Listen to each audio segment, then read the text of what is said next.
Rice கீர் எப்படி செய்யலான்றதை பார்க்கலாம். Rice கீர் செய்கிறதுக்கு 2 டேபிள் ஸ்பூன் வடித்த சாதத்தை ஒரு மிக்ஸி ஜாரில் சேர்த்துக்கிறேன்.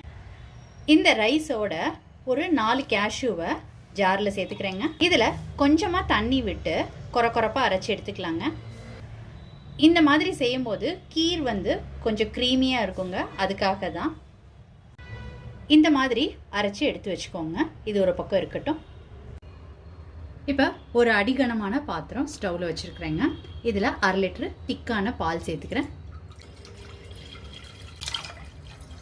பால் சேர்த்துக்கிட்டாச்சு. இப்போ பால் ஒரு கொதி வரட்டுங்க. அதுக்கப்புறமாட்டி வடித்த சாதத்தை சேர்த்துக்கலாம். இப்போ பால் ஒரு கொதி வர ஆரம்பிச்சிருச்சு. இந்த ஸ்டேஜில் வடித்த சாதத்தை மசிச்சு விட்டுட்டு சேர்த்துக்கோங்க.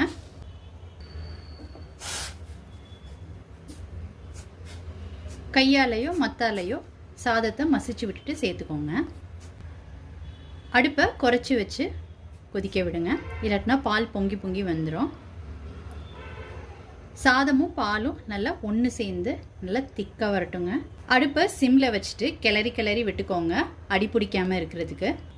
ரைஸும் பாலும் நல்லா ஒன்று சேர்ந்து வந்துருச்சுங்க. இப்போ இந்த ஸ்டேஜில் முந்திரியும் வடித்த சாதமும் மிக்சியில் கிரைண்ட் பண்ணதை இதோட சேர்த்துக்கிறேங்க. அரைச்ச எல்லாத்தையும் சேர்த்துக்கிட்டாச்சுங்க. இப்போ அடுப்பை சிம்மில் வச்சுட்டு நல்லா கலந்து விட்டுக்கோங்க, அடி பிடிச்சிடாம. சேர்த்துருந்த பால் நல்லா சுண்டி வந்துருச்சுங்க. இந்த ஸ்டேஜில் ட்ரை ஃப்ரூட்ஸ் அண்ட் நட்ஸ் சேர்த்துக்கலாம். கிஸ்மிஸ் சேர்த்துக்கிறேன், கேஷ்யூவும் பிஸ்தாவும் சேர்த்துக்கிறேன், வாட்டர்மெலன் சீட் சேர்த்துக்கிறேன். உங்கள் விருப்பத்துக்கு ஏற்ற மாதிரி நட்ஸ் சேர்த்துக்கோங்க.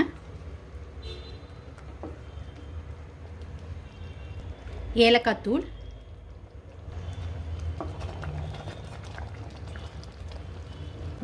பால் நல்லா சுண்டி திக்காக வந்துருச்சுங்க.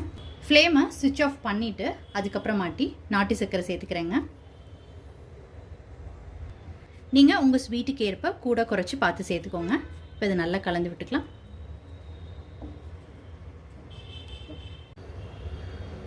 நாட்டு சர்க்கரை சேர்த்து நல்லா கலந்து விட்டுக்கிட்டாச்சுங்க. இப்போ அடுப்புலேருந்து இறக்கிடலாம்.